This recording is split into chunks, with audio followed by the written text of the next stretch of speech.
and so on and so on. And so on and so on. And so on and so on. Hello. Hello. Hello. It's been a while, guys. How have you been? Pretty good considering, the kind of everything that's going on, but overall, it's been a good chance to read and orient myself with our guest today, Professor Russell Sbriglia. Yeah, and someone who sort of happenstantially happened to... I like happenstantially, though. That's kind of cool. But, is that the right word? Yeah, by happenstance, but happenstantially is kind of fucking cool. Yeah. Yeah, well, I mean, it was happenstantially.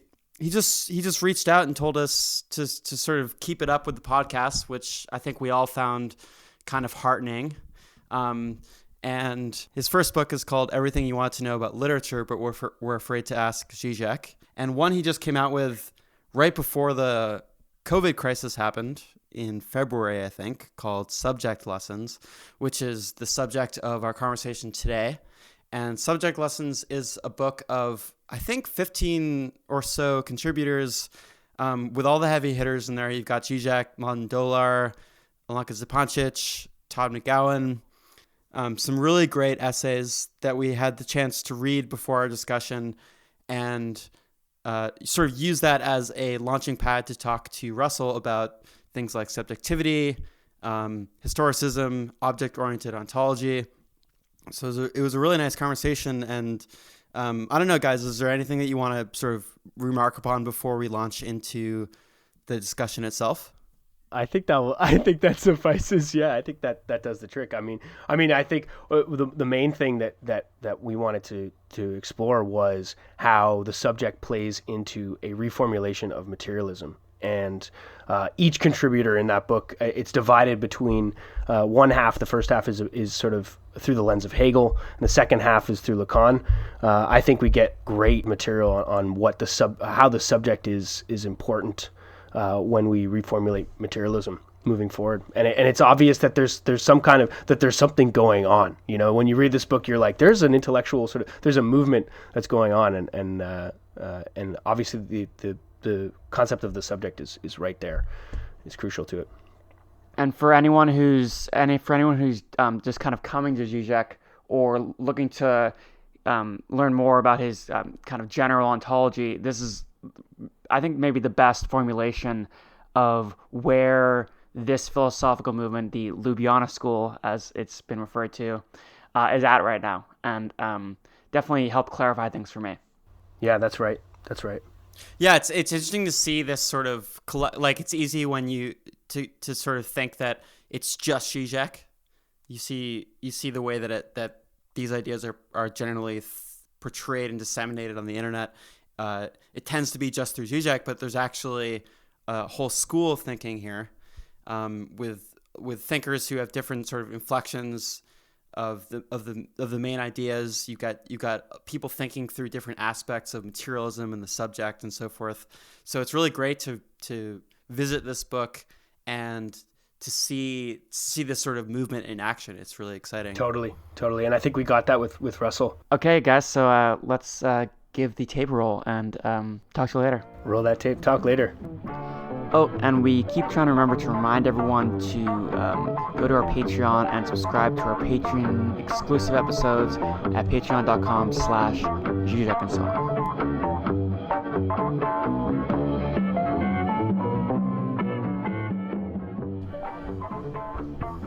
Dr. Sbriglia, should we call you Russell? Do you like El Doctor? Herr Doctor. What's the preferred nomenclature? No, you can just you can call me Russ. Russ, okay. Okay, All that right. works. Okay, well, how are you doing today? These are descriptively bizarre and exciting times, but how are you doing over there in general? Doing all right. I mean,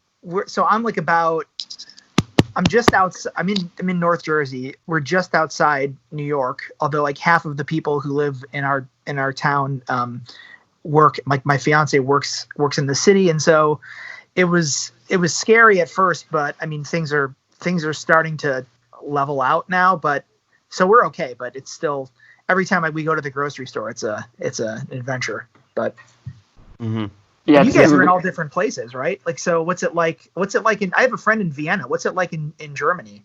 Someone's in Germany. Yeah, I'm in Germany. It's pretty. I mean, I'm not from Germany, so the whole thing is foreign to me anyway.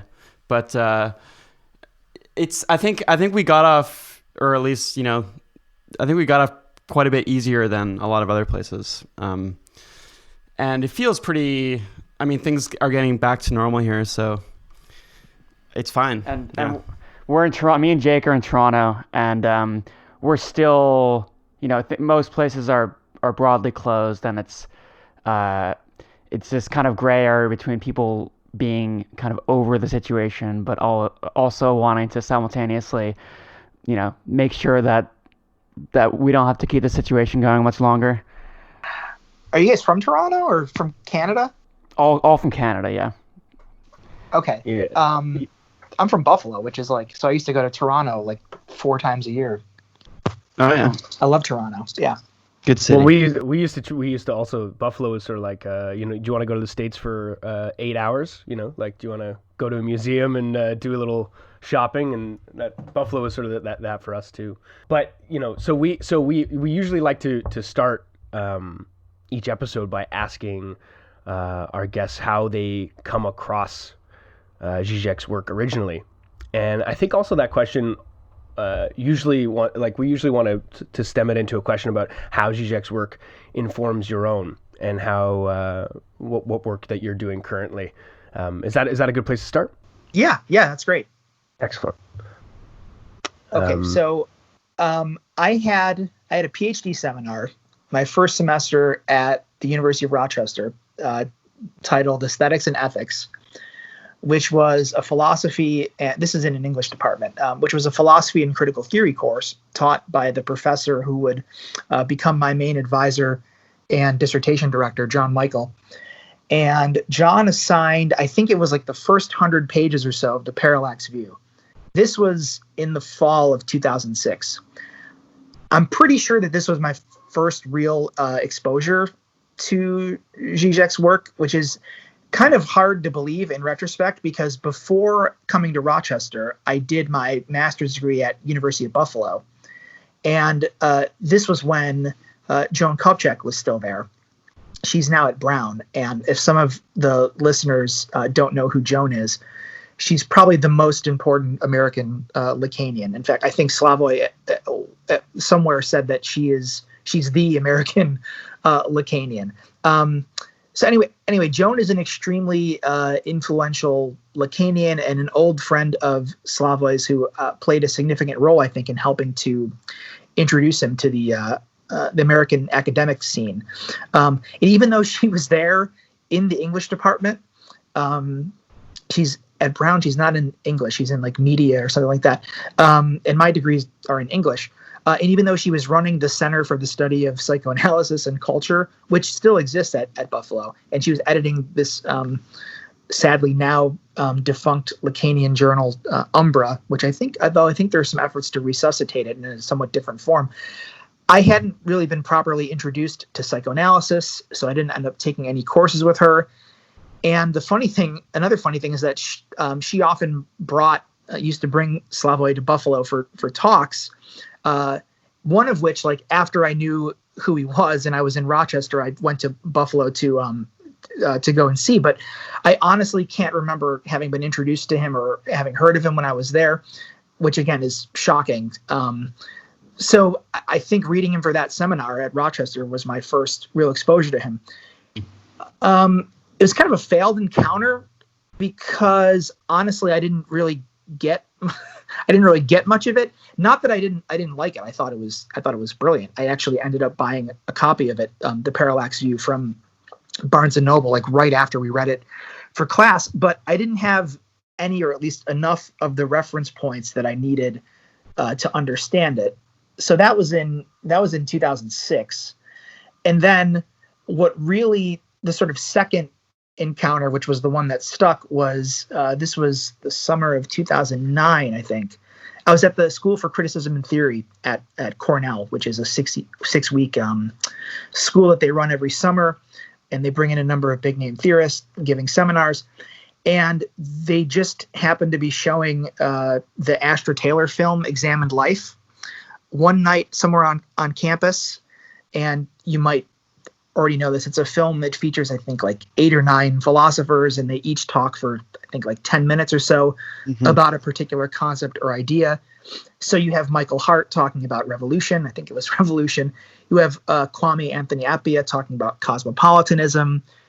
Judith Butler talking about disability. I honestly can't remember what Cornel West's specific topic was, but he bookends the film at the beginning and then. And anyway, Žižek's segment is on ecology. And I didn't even know who was in the film or what it was about. I just went along with some of my other friends from my seminar. And when I saw Slavoj's segment, I was blown away. So, it's on ecology. And if you've seen it, he's walking around a garbage dump somewhere in London. He's wearing, I think it's London, he's wearing an orange construction or sanitation worker vest. And he's talking about how ecology is the next major form of ideology and explaining the concept of fetishistic disavowal, all the while as he's going into refrigerators that have been thrown out and looking at the food that's still in there. At one point, he finds a porn mag and is opening it up. But I was just blown away by how simultaneously brilliant and hilarious it was. So I couldn't stop talking about it afterwards. And the woman who I was actually kind of sort of seeing at the time said, well, there's this whole movie with him called The Pervert's Guide to Cinema, which I hadn't heard of. And I can't remember how she got a hold of it. Maybe somebody else at the theory school or theory camp, as they call it, had a copy, or maybe the university library had a copy and she checked it out. But we watched that the next day. I think it was the next day, like right after. And I was totally hooked. And my roommate at the time, who was my roommate at the theory school, he just happened to have a copy of The Sublime Object of Ideology on his shelf. And so I asked him if I could borrow it. And then after that, it was sort of off to the races.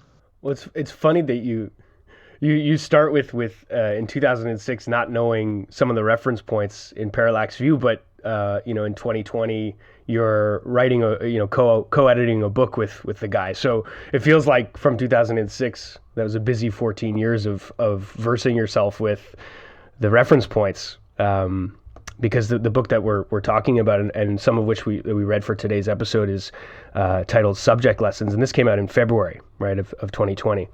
Yeah.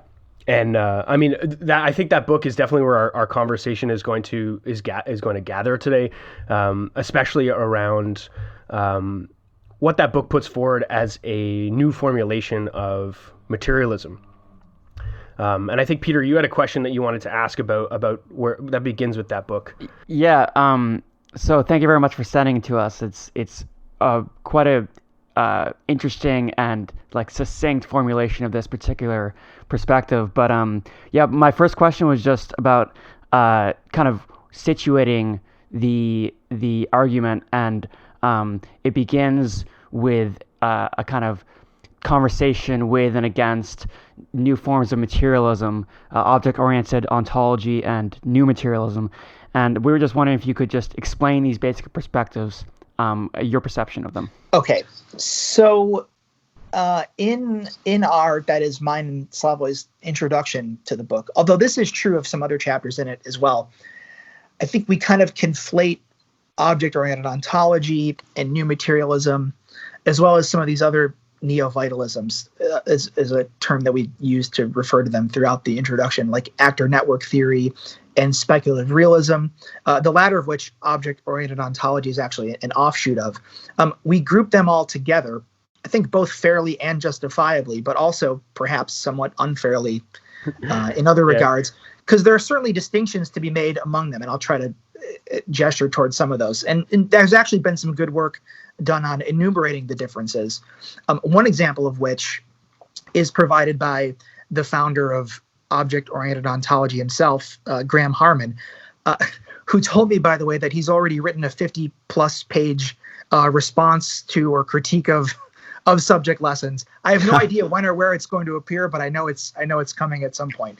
But he has a section in a recent book of his, I think it's his book Immaterialism, which is interesting in and of itself because his argument there is that object-oriented ontology is not a materialism, but an immaterialism.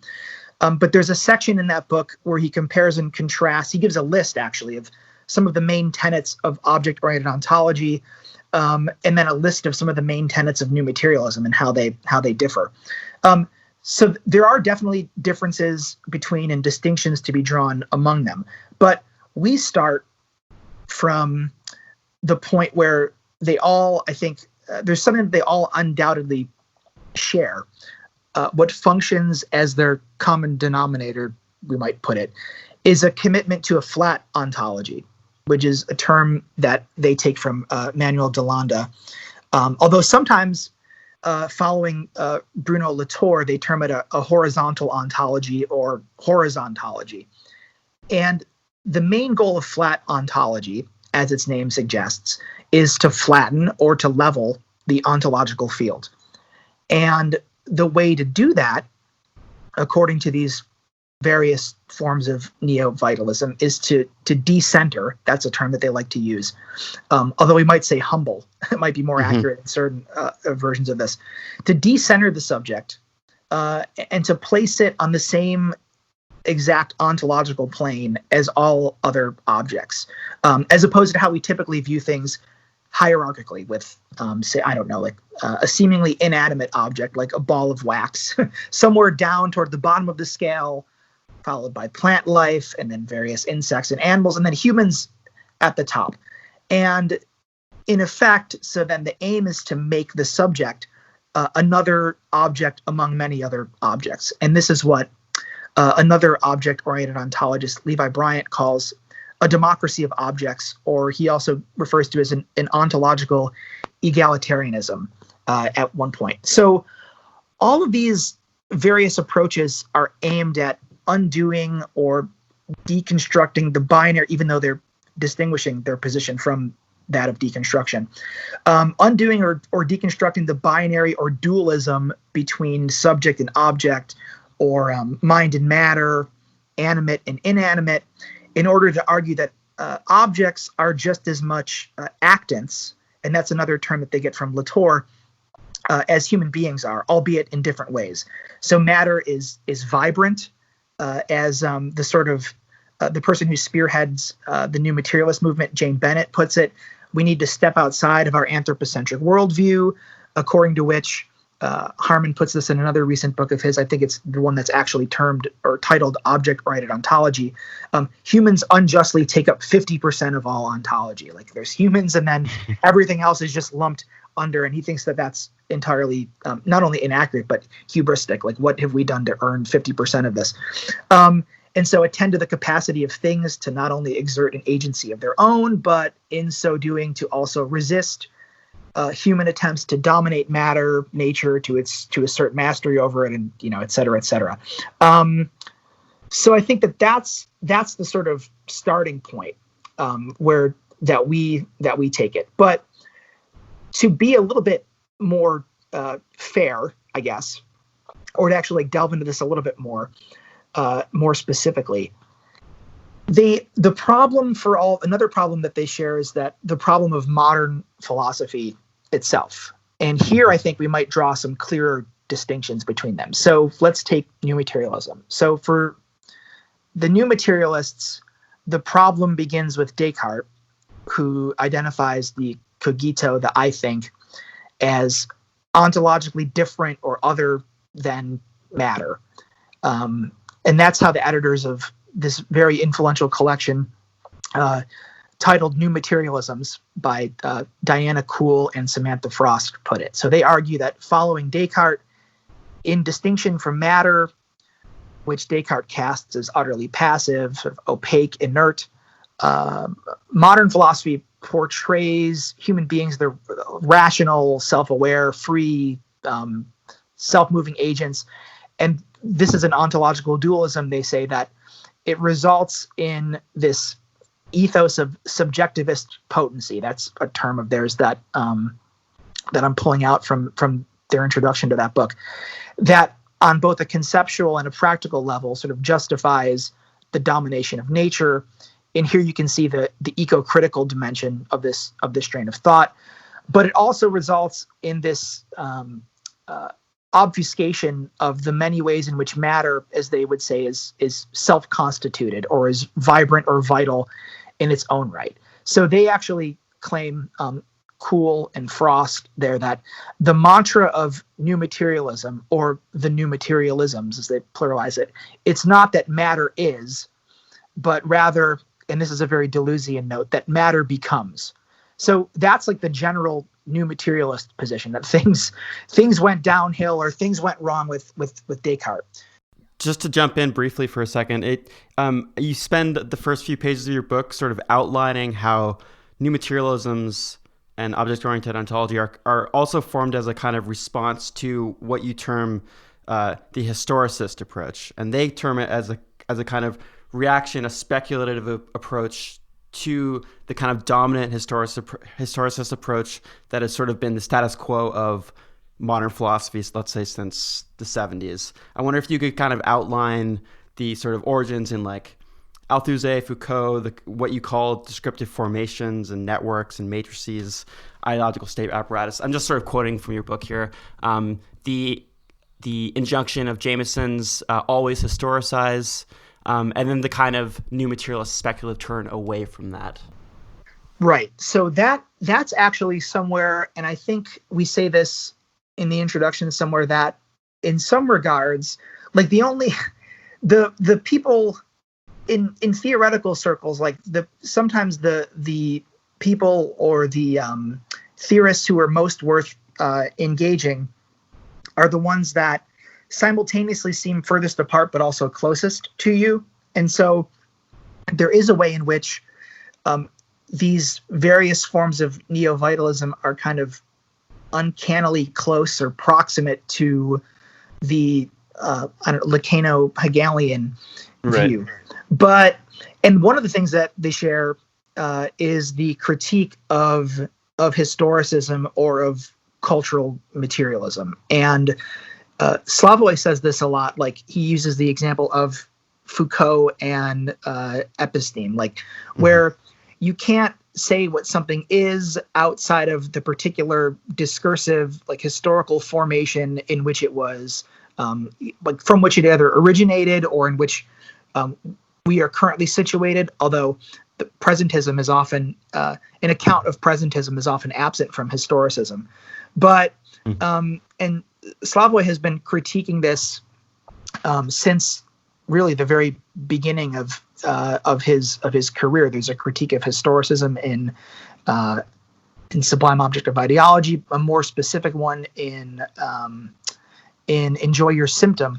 But it's the idea that there is no sort of outside of language or outside of discourse, and what of discursive formations, of sort of ideological state apparatuses, which is where Althusser would come in. And so there is, I mean, if anything, these sort of new materialisms or realisms or object-oriented ontologies, they're trying to get outside of this.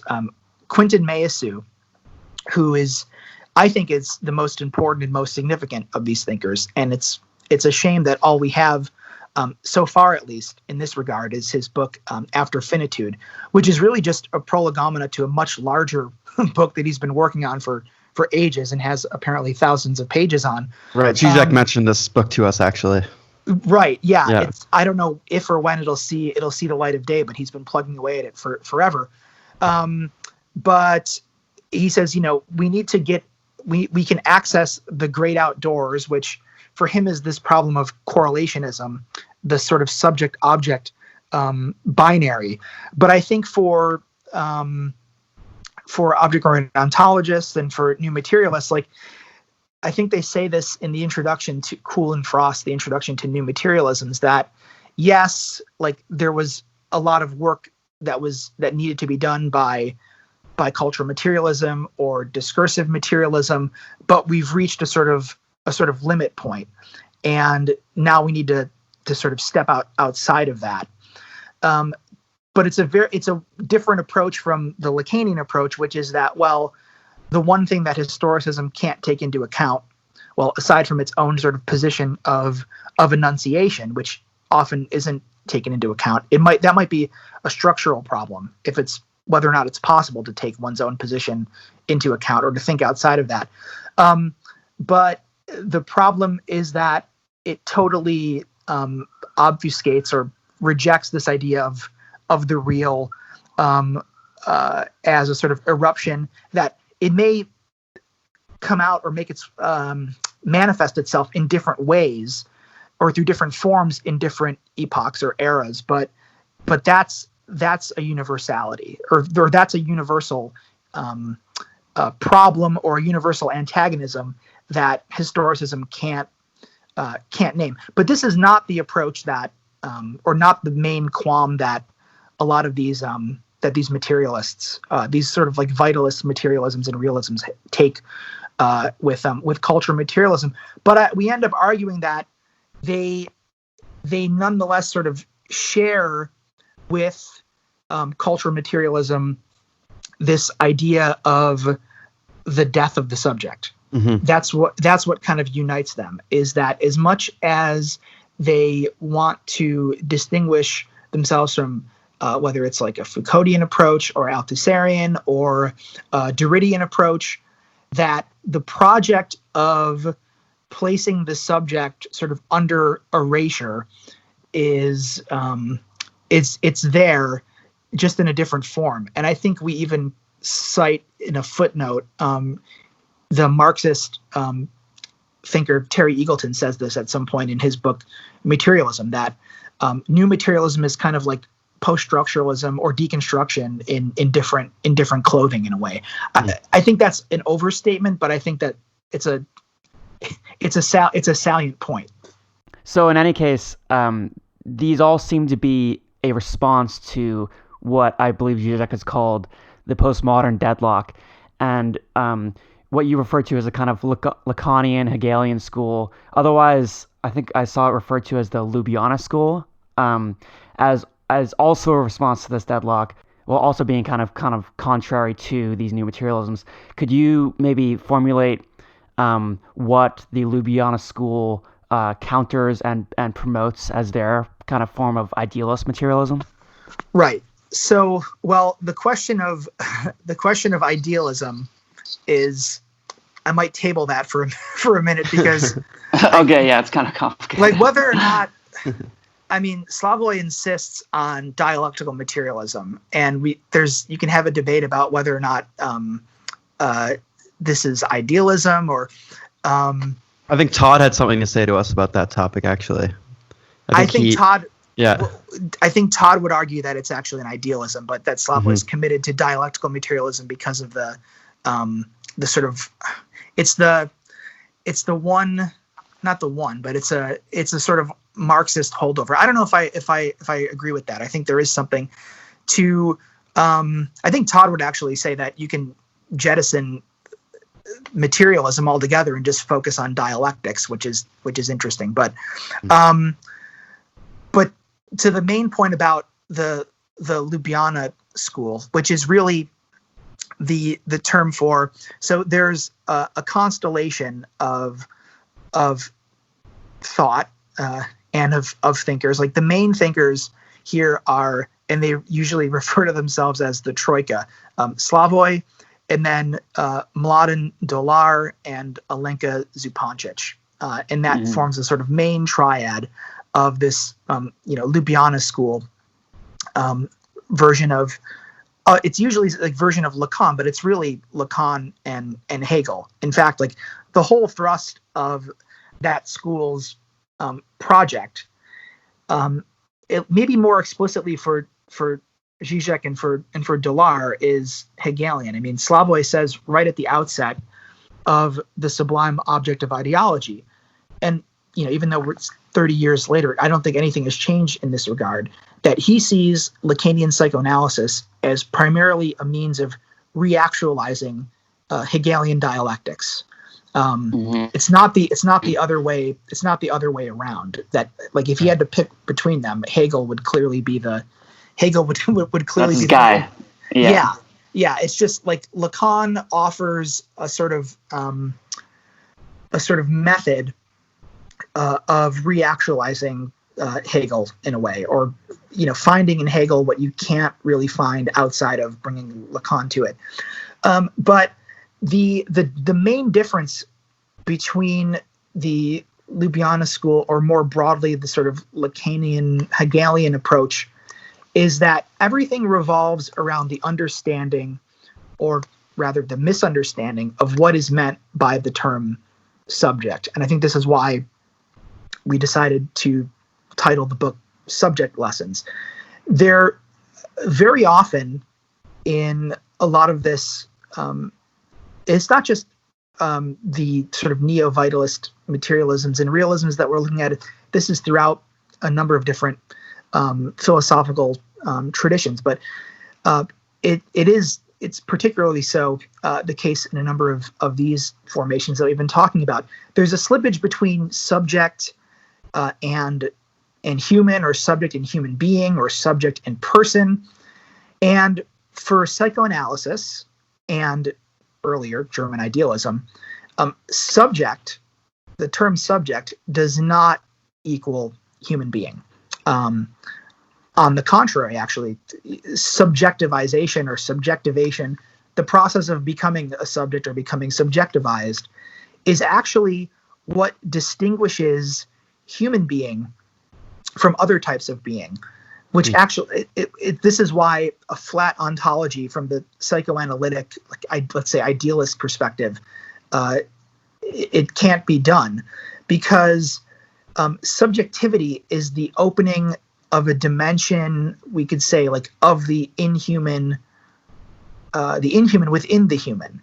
I think Joan Kopchak says somewhere that subjectivity, which occurs via the cut of sexuation and the death drive, she says that it's what expropriates, and she puts a dash between ex and propriates the human being from itself, from its own sort of interiority. So the subject is not this, in the psychoanalytic idealist sense, the subject is not this sort of rational, self-present, entirely self-transparent entity, this autonomized or autonomous, atomized agent that knows what it does. Like the subject, to sort of riff on the title of one of Slavoj's early books, For They Know Not What They Do. Like, the subject knows not what it does. It's a fundamentally irrational, sort of opaque, abyssal entity that, and Žižek puts it like this a lot, it's out of joint with both itself and the rest of being. Like this, whether we think about it hierarchically, vertically, or if we think about it horizontally. And so subject cannot be reduced.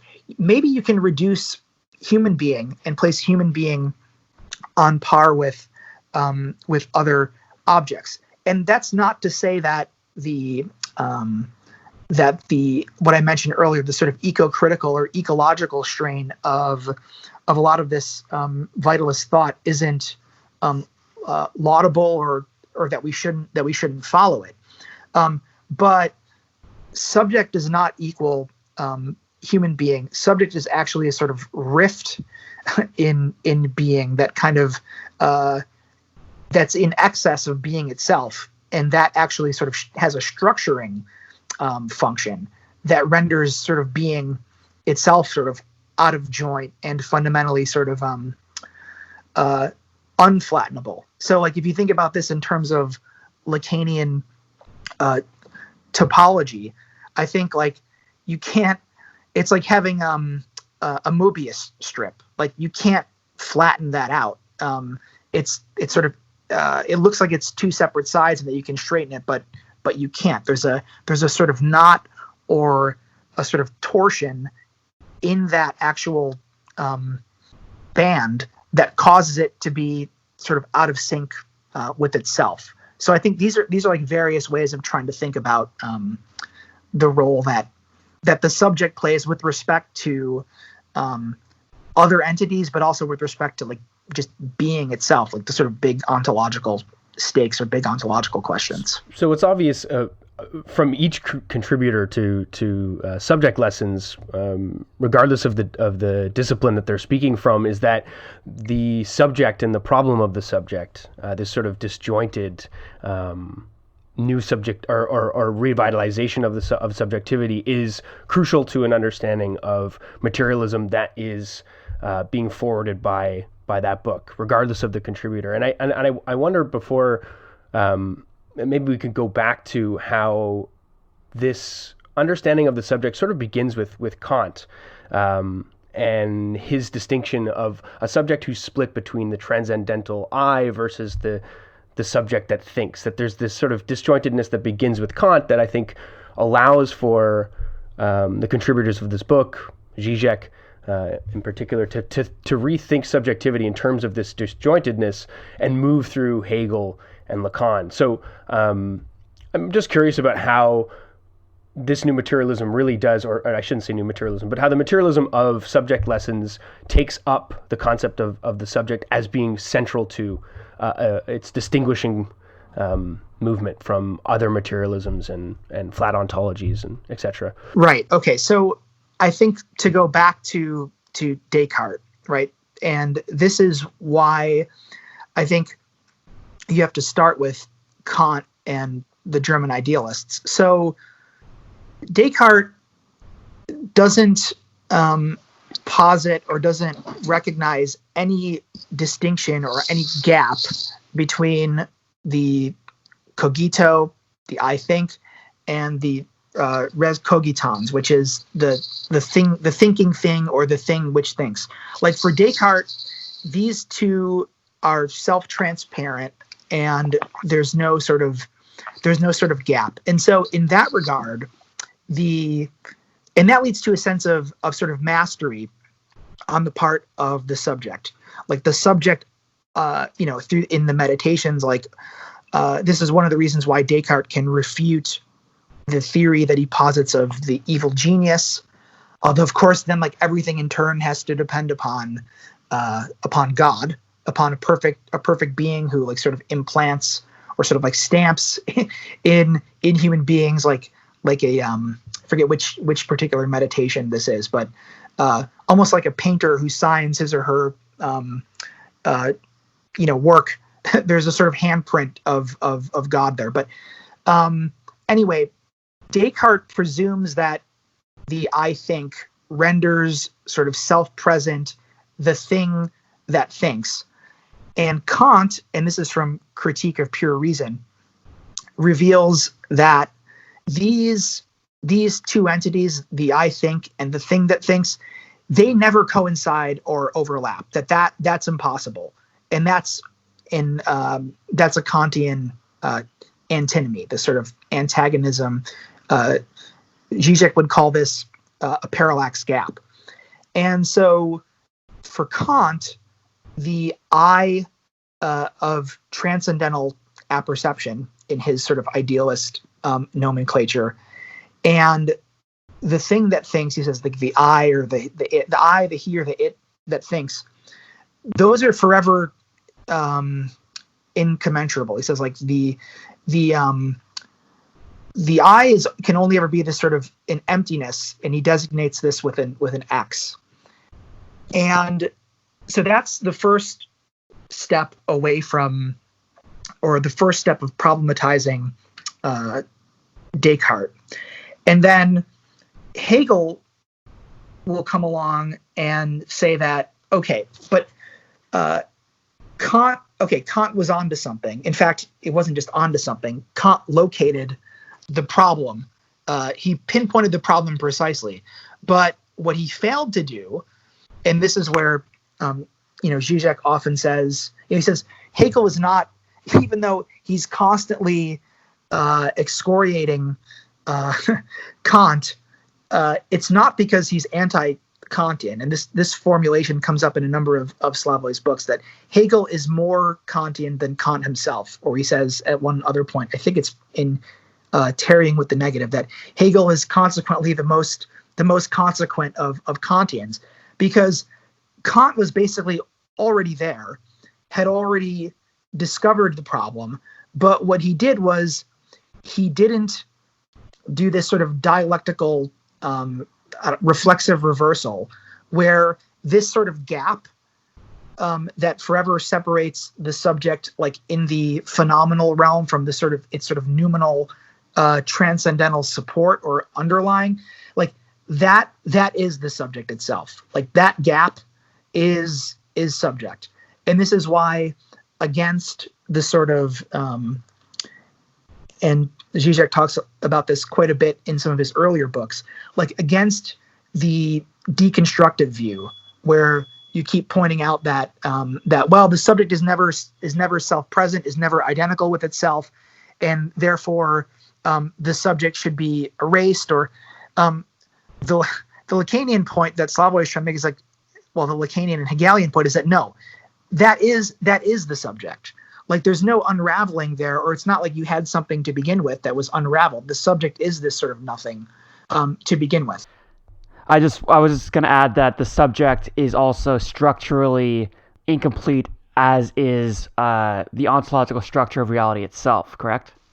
Right. So this is where actually, this is one of the instances where, you know, the thing that I think, going back to the point about Žižek using Lacan as a means of reactualizing Hegel, in certain respects, I think you have to kind of, or you could reverse it in a way and say that, you know, you can also read Lacan sort of backwards through Hegel, sort of flip it, because Hegel's, Lacan's, and you guys will be familiar with this, having read a lot of Žižek's material. So the sign for the subject in Lacanian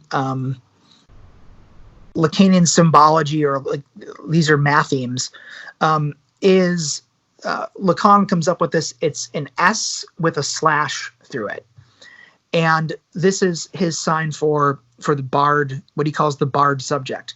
And so there are a few different ways of understanding that, but the typical way is that S, the capital S, is subject, and I think this is the most standard way. But S also, I think, particularly after like 1957, this is the thing with Lacan. You have to, he's constantly sort of using similar terms, but in a different way. Like objet petit a changes over the course of his career. But so S could also mean signifier. But the way in which to understand this barred subject symbol is the capital S is the subject, and then the actual slash through it is the signifier, is sort of language. It's the cut or the barring or castration of the subject by discourse, by language, by its initiation into the symbolic realm. But to your point about Hegel, like the Hegelian reading of that would be that S, we could read that capital S as substance, and that the actual slash is subject, is the cut that sort of cuts into and renders substance not entirely self-identical or substantial.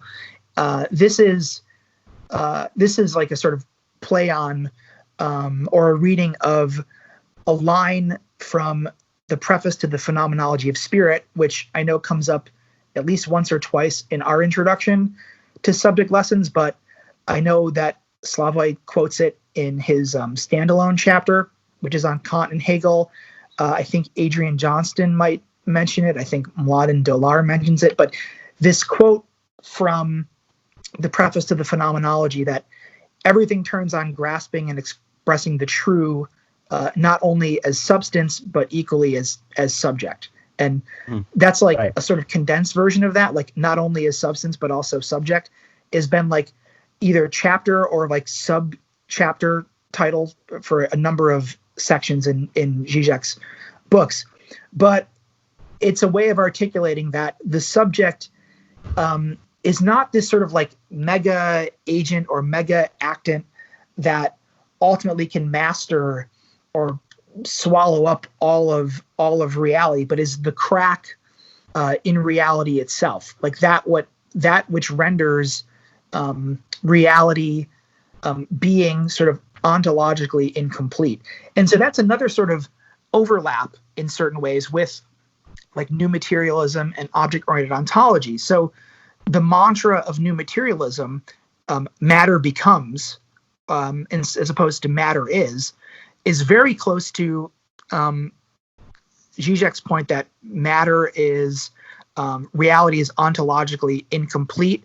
And here he also frequently draws on Lacan's formulas of sexuation. It says reality is non-all. But the difference is that for the new materialists, like broadly, construed to sort of lump everything under that, that you have to get rid of the subject in order to understand that.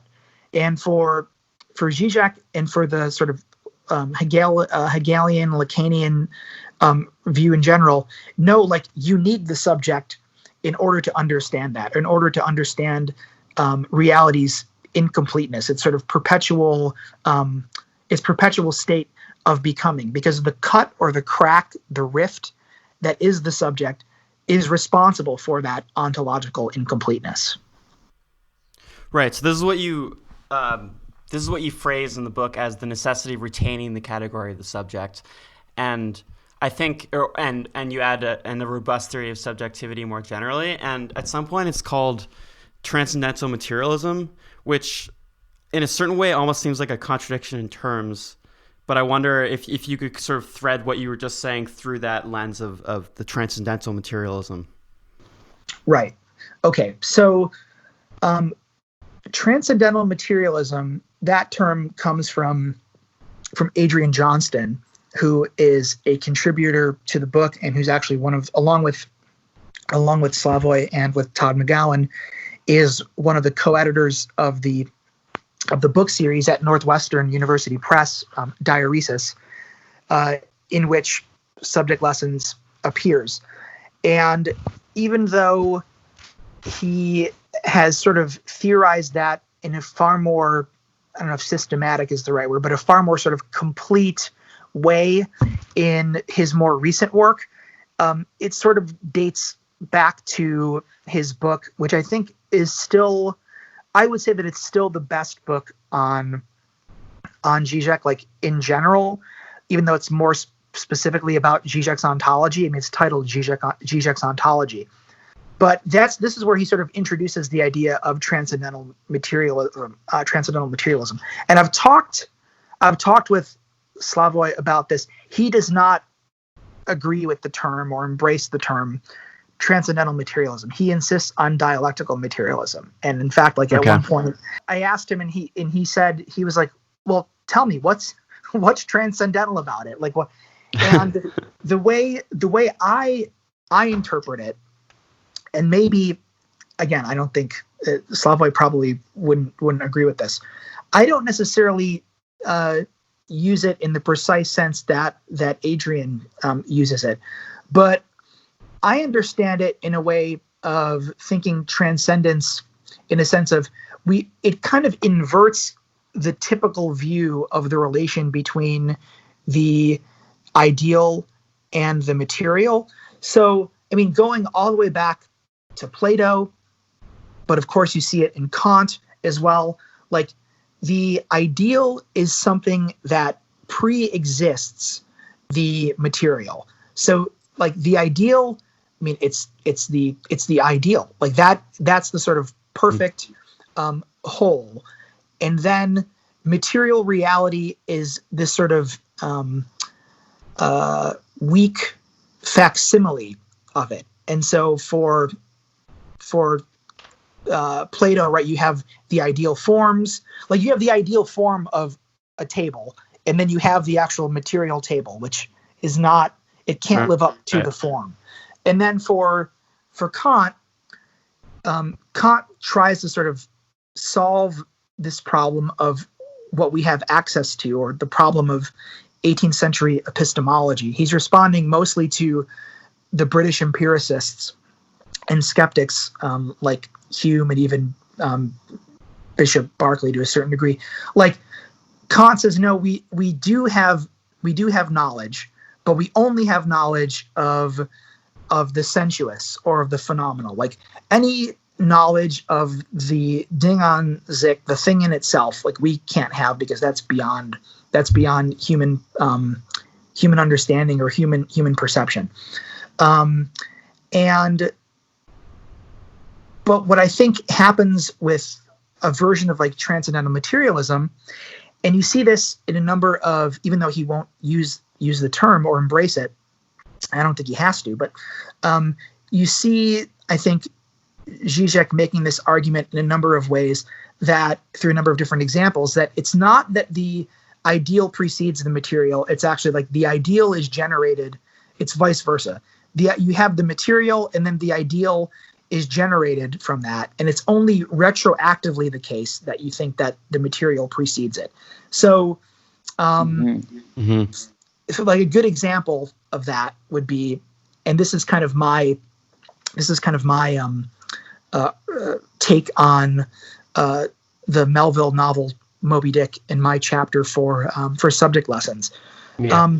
Captain Ahab thinks that the whale represents the idea or the thing in itself, that it's a pasteboard mask, he says, of some sort of deeper, inscrutable thing.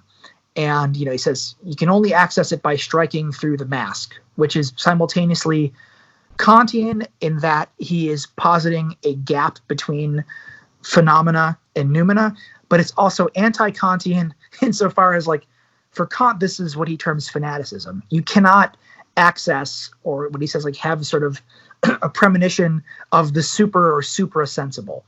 And so for Kant, that's entirely it's sort of, he said, like, fanaticism, like it's a form of insanity. Actually, he actually refers to it as monomania at one point, which is a term that comes up, like, I don't know, 20 something times in Moby Dick.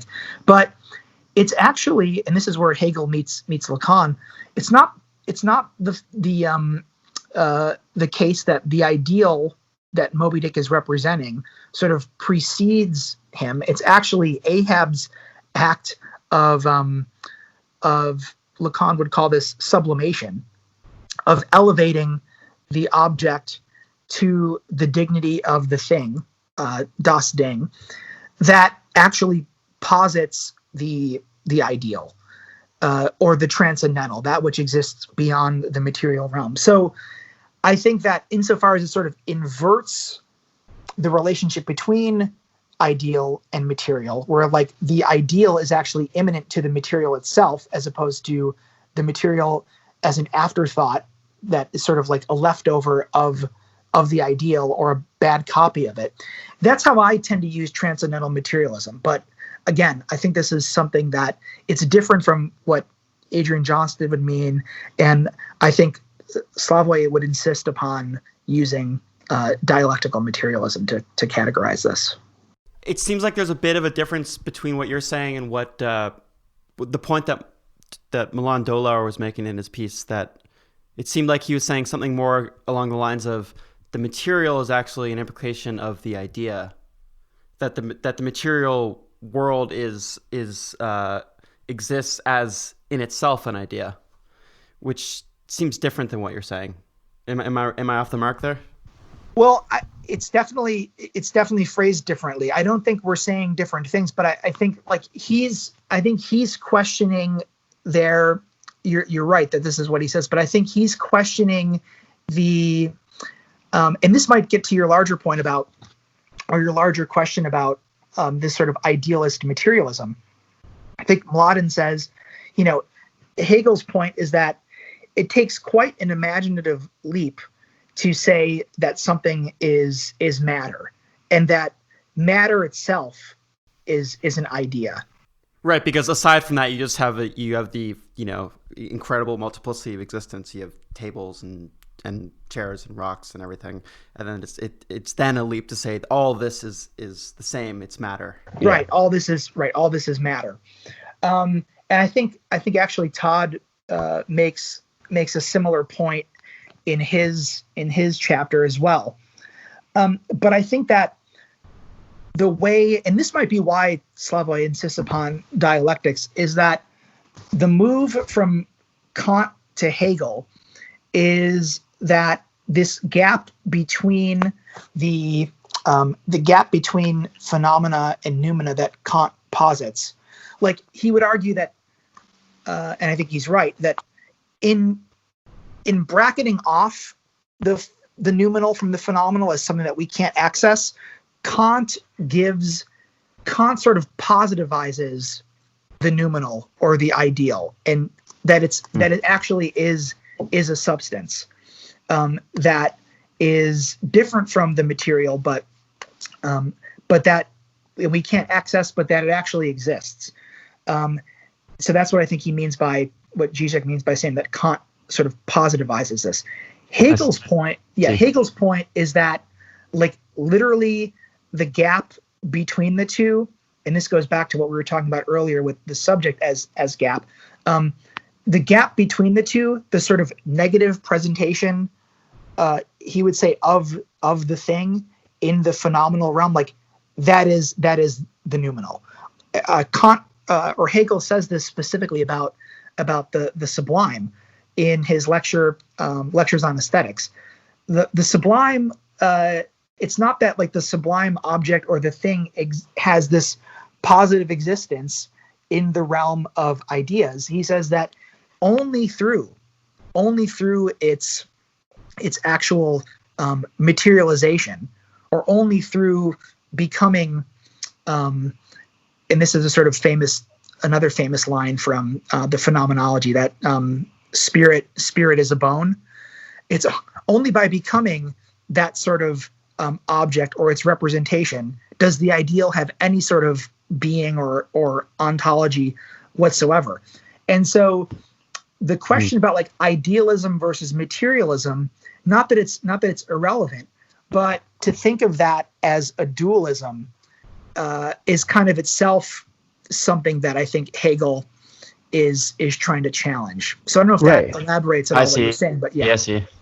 Oh, I think that where we're seeing a not necessarily an opposition between idealism and materialism, but really only that they coexist in their intersection is in this, I think, interjection of the subject when the subject encounters something like the sublime. So I think like what we're kind of getting back to here is that the importance of understanding the role of subject in terms of materialism, and maybe even wedding transcendentalism with materialism, is that the subject seems to be on the balance, especially maybe with reference to Kantian sublimity, that the subject as an interjection into reality is the balance between idealism and materialism, right? That the subject, in fact, actualizes the interplay between the two.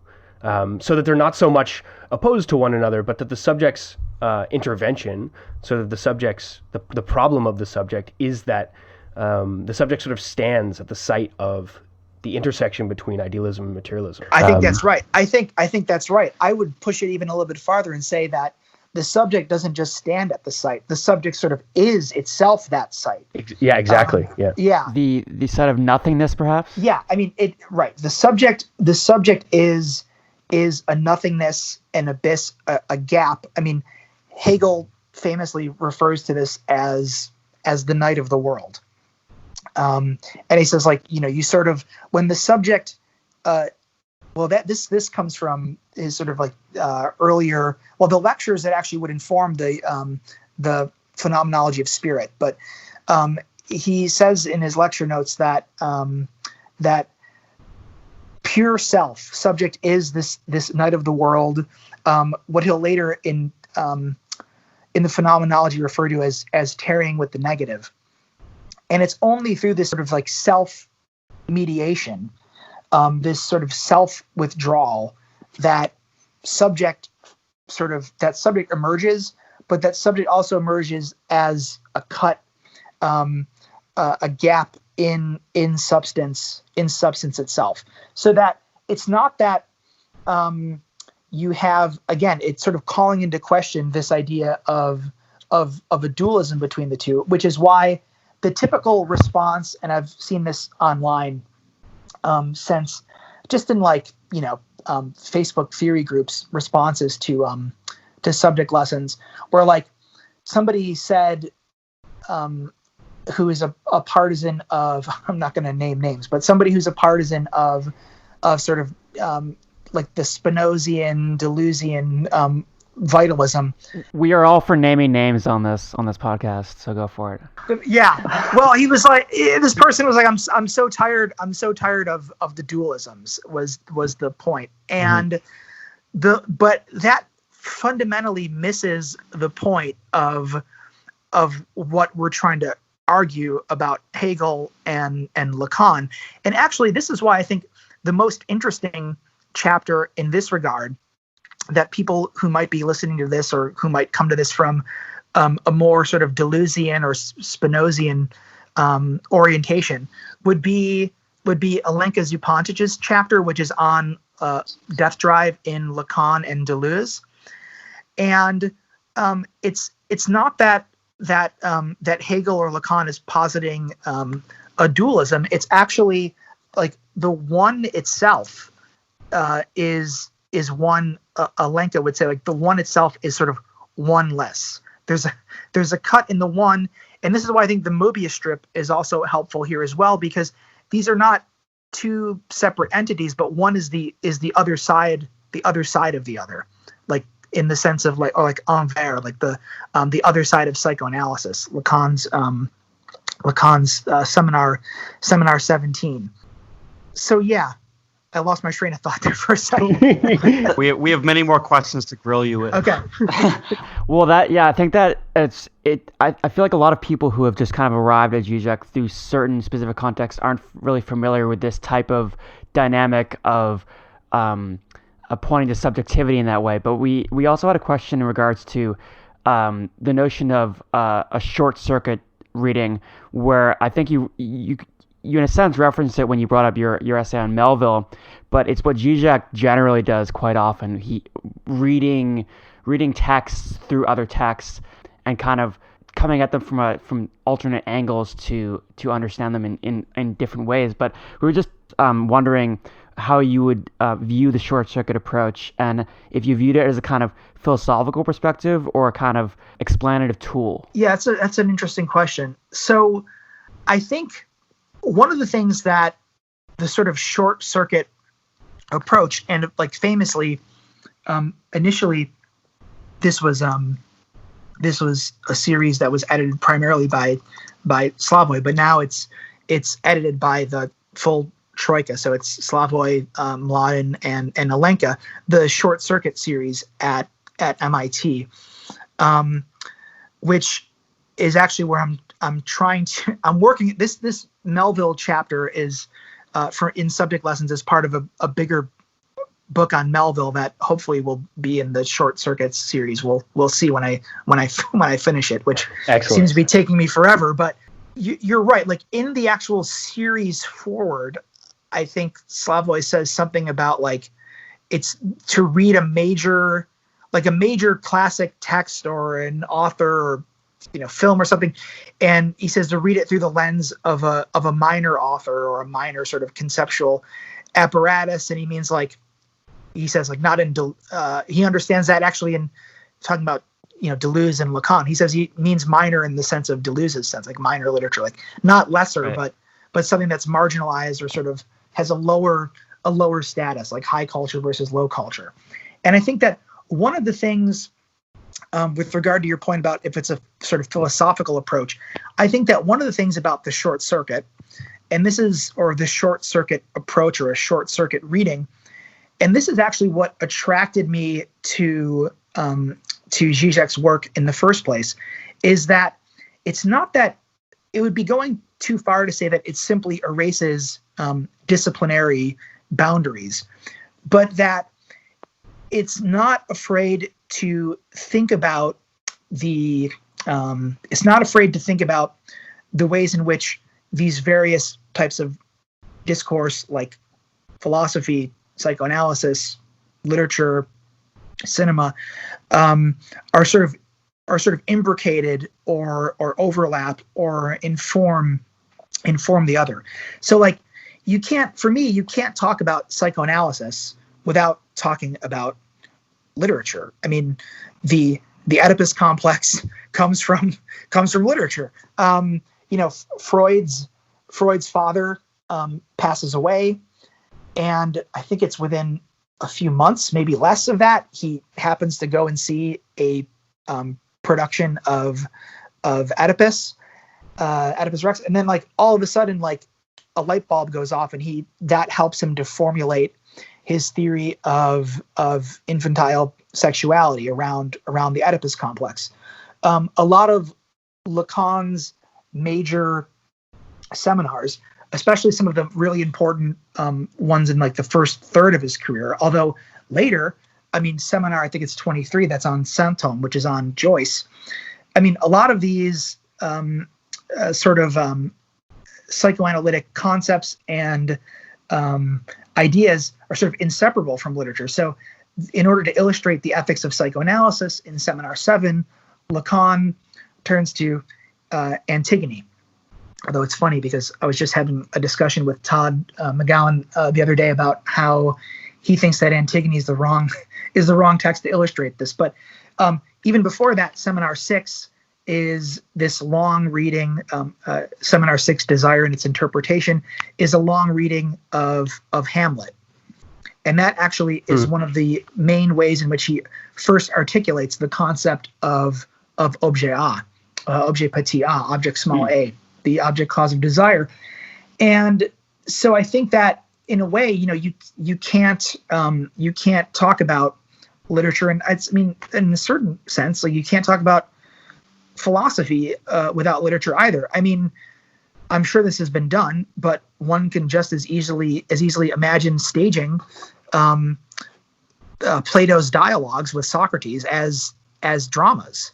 And so I think that's one of the things that I like about short circuits. Not that this necessarily speaks to what the short circuit is, but that it's not afraid to say, no, like this is, it doesn't say this is literature and it belongs to the realm of the literary, and therefore we need to have, bring methods of literary theory or interpretation to it. No, there's an interplay and a back and forth between these different types of discourses. But the other thing about it, I think, is that it allows you to see it allows you to see the text in a different way. So I'll go back to the Melville example, and I actually felt the need to my Melville chapter for subject lessons, and I felt the need to actually have to note this in a footnote, and it was a response to a reader's question in the reports when the manuscript was being reviewed. Like the field, even though we're moving away from this, the field of literary studies is still predominantly, I'd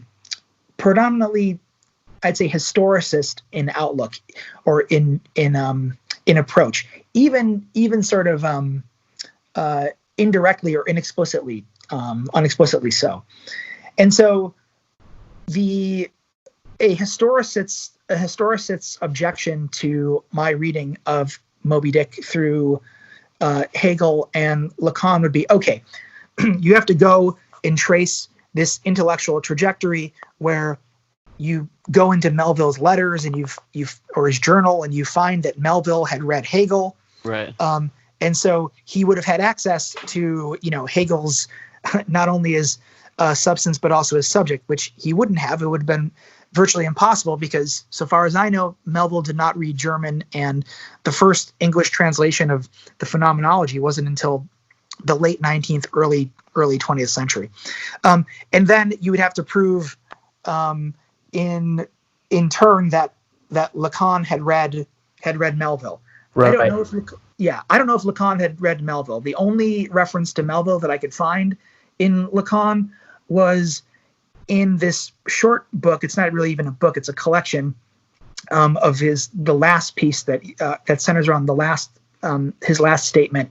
And the collection's titled Television. It's actually edited by Joan Kopchak. But in the sort of introduction to that, which is not Lacan, it's an interview. I forget who the interviewer is, but it's an interview with Lacan's son-in-law, who's responsible for editing all of these seminars, Jacques-Alain Miller.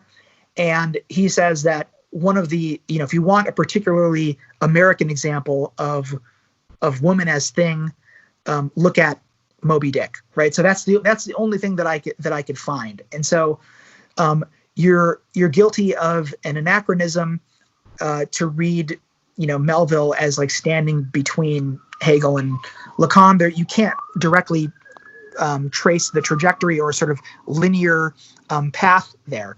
But the point is kind of like, it's not just that you're taking Hegel and Lacan and applying it, at least what I think, my approach is that you're not just taking it and applying it to this sort of external theory or external hermeneutic and applying it to the text. This is what Slavoj is accused of all the time, of sort of reducing texts, whether literary, filmic, or whatever, to the sort of system. The point, I think, and that happens from time to time, but it's kind of inevitable. But the point, I think, is more so that the actual aesthetic object, again, be it a film or a literary text, is actually doing the thinking or the work of analysis or of philosophy itself.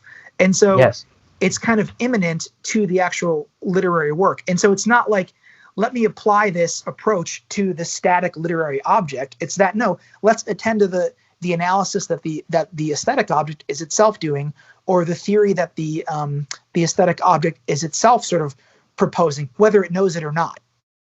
Yeah, that I think that's I think that's a great description of what a short circuit actually is, as opposed to a kind of application to. It's not necessarily a particular reading of the aesthetic object. It's actually about. I mean, in your case, what I came away with was not just necessarily a better understanding of Moby Dick, but it was forwarding a theory of the subject.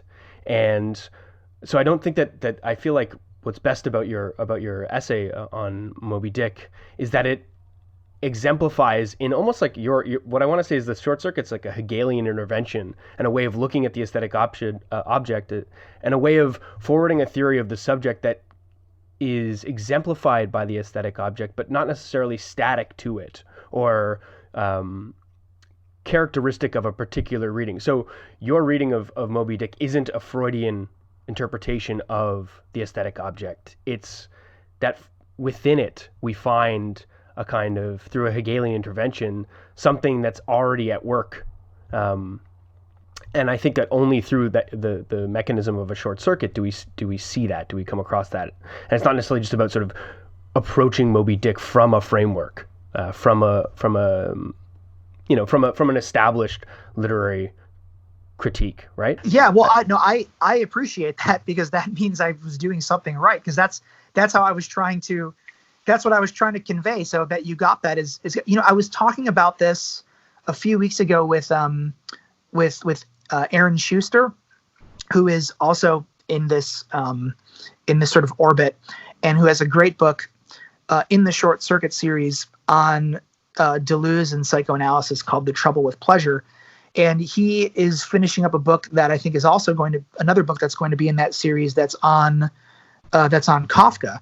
And we were talking about how the Short Circuit series is kind of perfect for, and this is why I hope that my Melville book will end up there, because it's not something that a plain, not plain, but like that a more like sort of straightforward or standard literary publisher or sort of literary series at an academic press would go with, because it's not really a reading of the literature, but it's a thinking, although it is that in some ways, but it's a thinking with or alongside the literature. And so in some ways it leaves you like disciplinarily sort of without a home. I mean, I'm I'm situated in an English department, and most of the classes that I teach, I teach critical theory as well to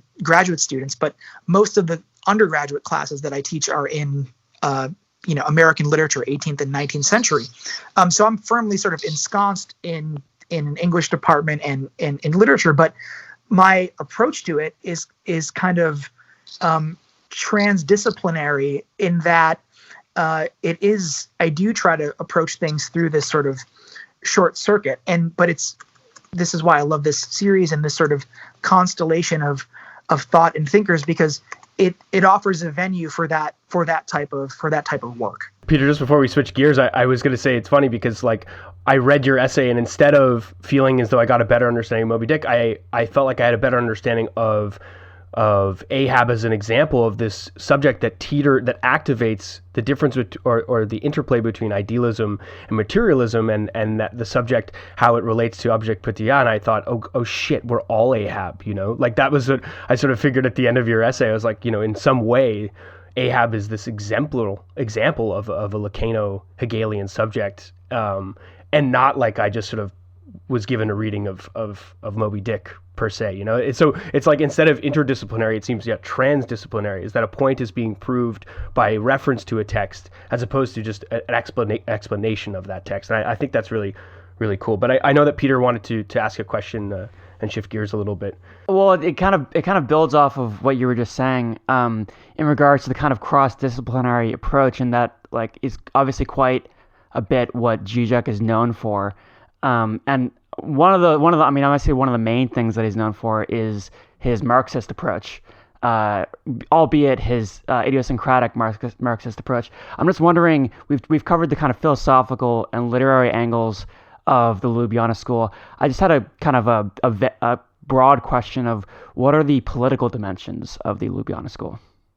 It's a great question. I would say that it's Marxist in the sort of broadest sense. And, I actually, this is another thing that I was talking with Todd about recently, and that we talk about often, because I don't know if he mentioned this when you guys had him on, but he doesn't identify as a Marxist. I think he did at some point, or did used to, but and I think that when I was writing the introduction to my first collection on Žižek and literature, the title is a riff on Žižek's book on Lacan and or his collection on Lacan and Hitchcock. It's called Everything You Always Wanted to Know About Literature But Were Afraid to Ask Žižek.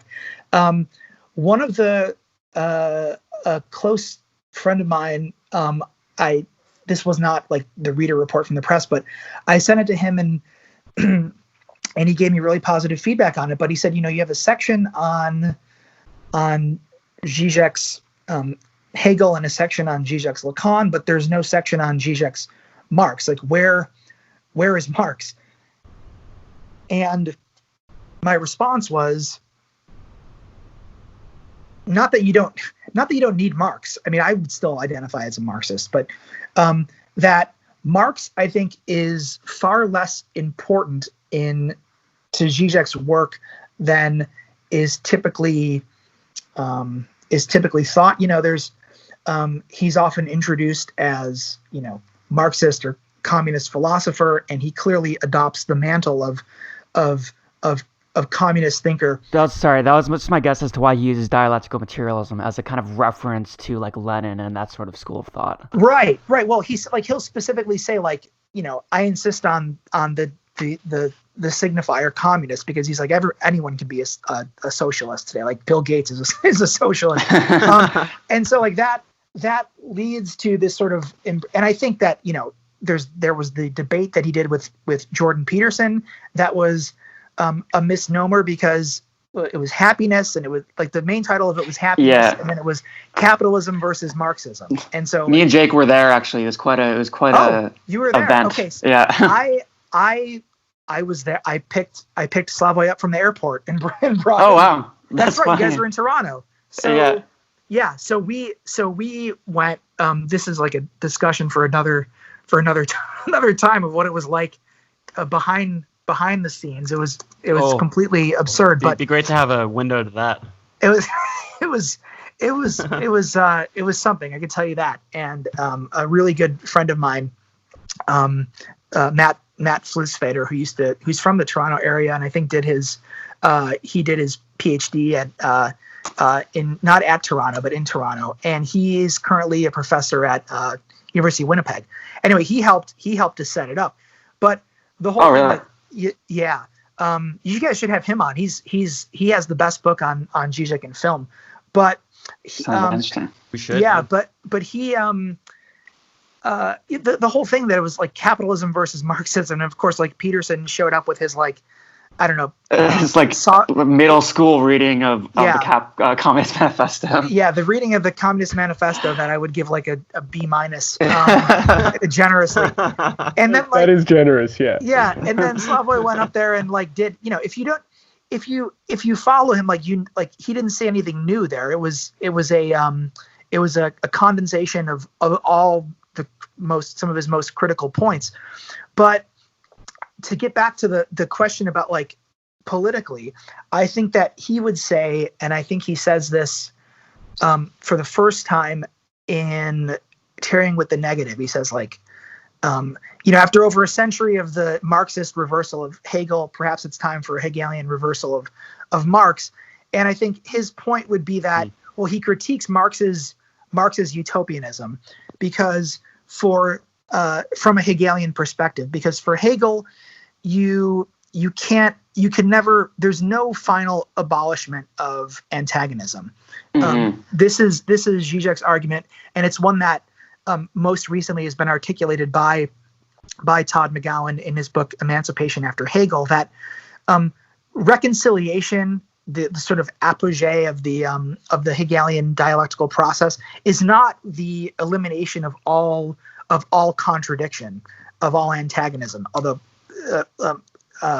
Todd insists upon distinguishing between contradiction and antagonism, but to like reconcile yourself to the fact that contradiction is at a certain level ineradicable or inassimilable.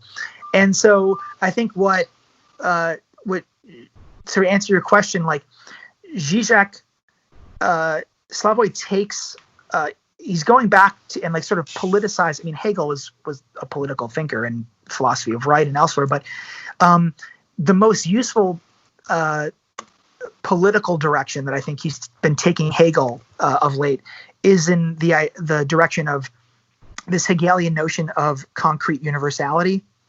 And I was just watching a clip the other day of him. It was from a talk at CUNY about a year ago or so. He was supposed to be here in the end of April. We were going to do a book launch for subject lessons in Princeton, but of course, like that was all canceled because of COVID. But he was talking about Black Lives Matter as like an example of Hegelian concrete universality, like, and critiquing, pushing back against, like, you would think that the claim that all lives matter, the ridiculous, like, sort of all lives matter, reactionary claim is the position of universality because it's encompassing everything. And his point is like, no, it's only through the exception, through those who are excluded. The sort of like Rancière would say, like the part of no part, or if you can sort of universalize or use more broadly Hegel's term peuple or rabble, that it's only through that part of no part that you achieve true universality, through the particularity. And so I think that his project is not it's in no means anti Marxist. And I think he says when, Peterson asked him in that debate, like, why, you don't seem to me like much of a communist or much of a Marxist. Why would you, and he says, if you go back and read the philosophical manuscripts and Capital, like you're not going to get a better critique of Capital. But I think that his political project is, and so political economy is important, but I think that he is trying to wed politics or stake his sort of political intervention on this sort of Hegelian reversal. So if Marx turns like Hegel on his head, it's like, no, let's go back and turn Hegel to stand right side up and use that as the form of political intervention. Awesome. Well, we obviously we want to thank you for speaking at such length with us, and I think what's so apparent when speaking with you, it speaks to it, like the final question that we wanted to ask is that, you know, we started the podcast with the intention of making Žižek's work applicable and accessible, and I guess on some level understanding how it does apply beyond the work and into the realm of politics and to everyday experience. And I think just as a professor, that's sort of on some level your role, almost your job. And I wanted to maybe ask you how one can even go about this process about speaking to people who are unfamiliar with maybe the terminology that is so present in a lot of the work. How do we speak to people, to listeners who are unfamiliar with the terminology, or to friends, family? How do you go about making stuff like this, you know, some dense theory, more accessible? It's a great question. I mean, I bring into my classroom, I mean, in my graduate theory classes, I teach Slavoj's work, but even in my, and I'll show videos, but even in my undergraduate classes, when I want to illustrate ideology. So for instance, Seton Hall is a Catholic university. And so as part of the core, one of the three classes that all the undergraduates have to take it's the second one in the sequence, called Christianity and Culture and Dialogue. And I teach that, for a number of reasons, but mostly because the second half of it, you can teach as basically like a philosophy, theoretical, critical theory class, because the syllabus is somewhat determined. Well, it's to a large degree, so some of the reading is determined. There's a reader for the course, but you read the Communist Manifesto, you read Nietzsche's On the Genealogy of Morals, you read Darwin, you read what else? I bring in Freud's Future of an Illusion. And so in trying to illustrate, I just did this past semester, in trying to illustrate the concept of ideology critique, I just cut up the first 10 minutes of The Pervert's Guide to Ideology, where he's using They Live and the critique of, he calls them the critique of ideology glasses, in order to illustrate it.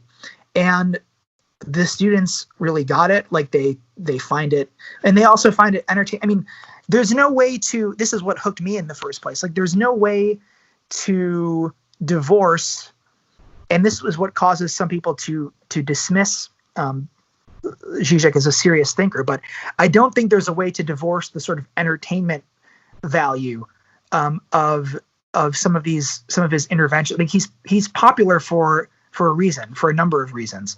And I think that the presentation is actually part of it. This isn't ideal, but he came to, he was at Seton Hall October of 2018. And some of my students went, and they were like, I didn't know what he was saying half the time, but he was entertaining. And I think that's half of the hook.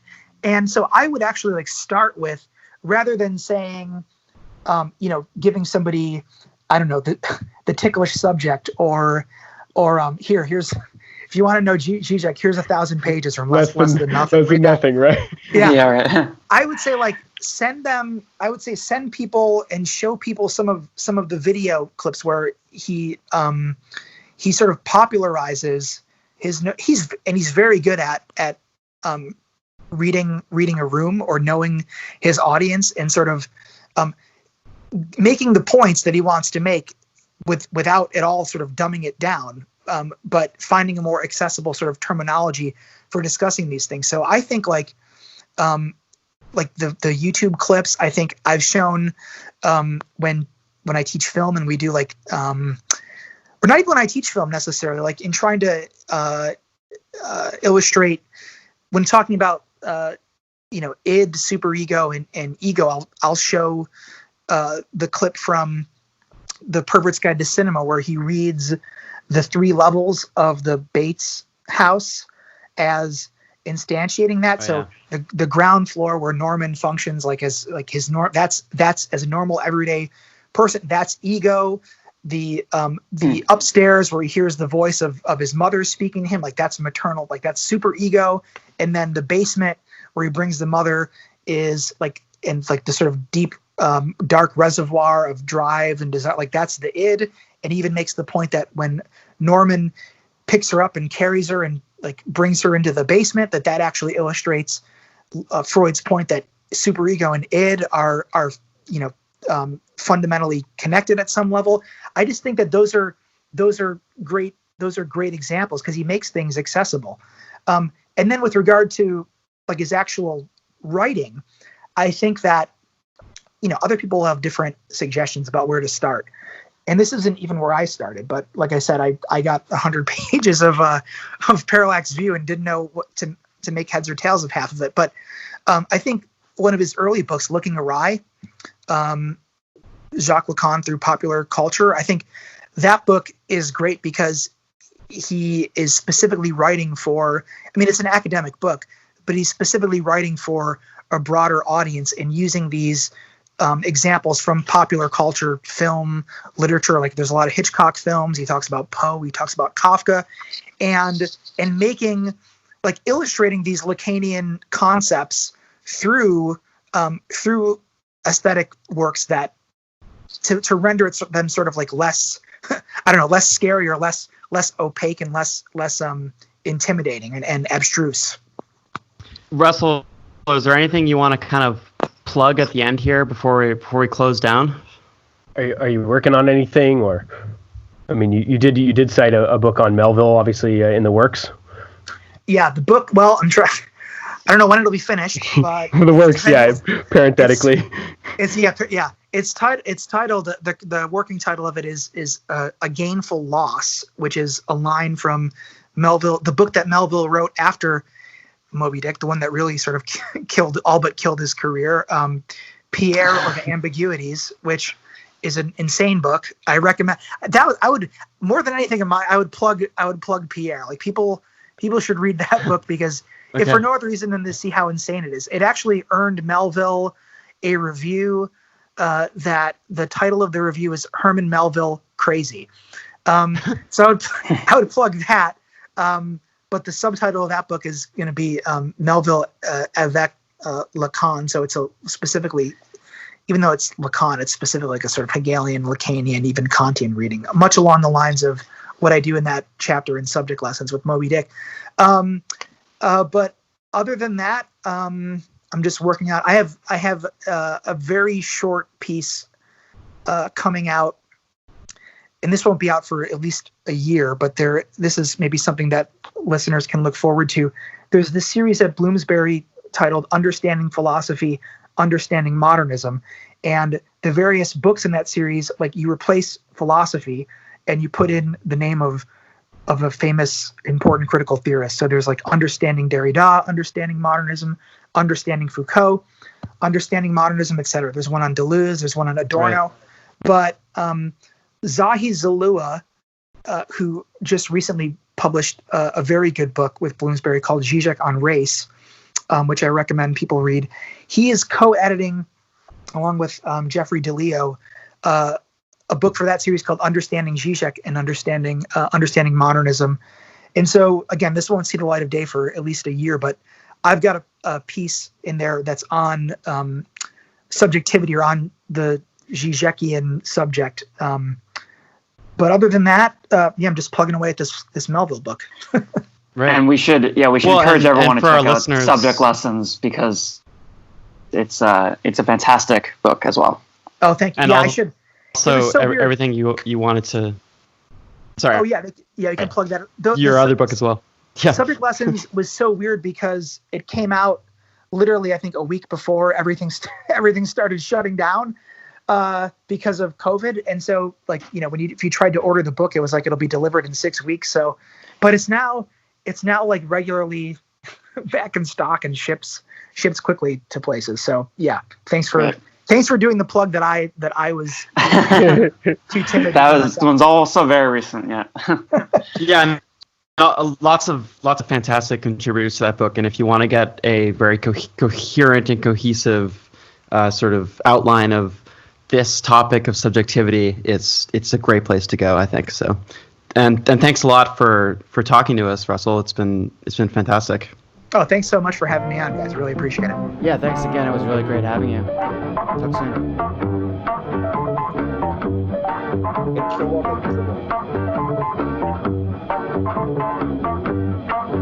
Thank you, one.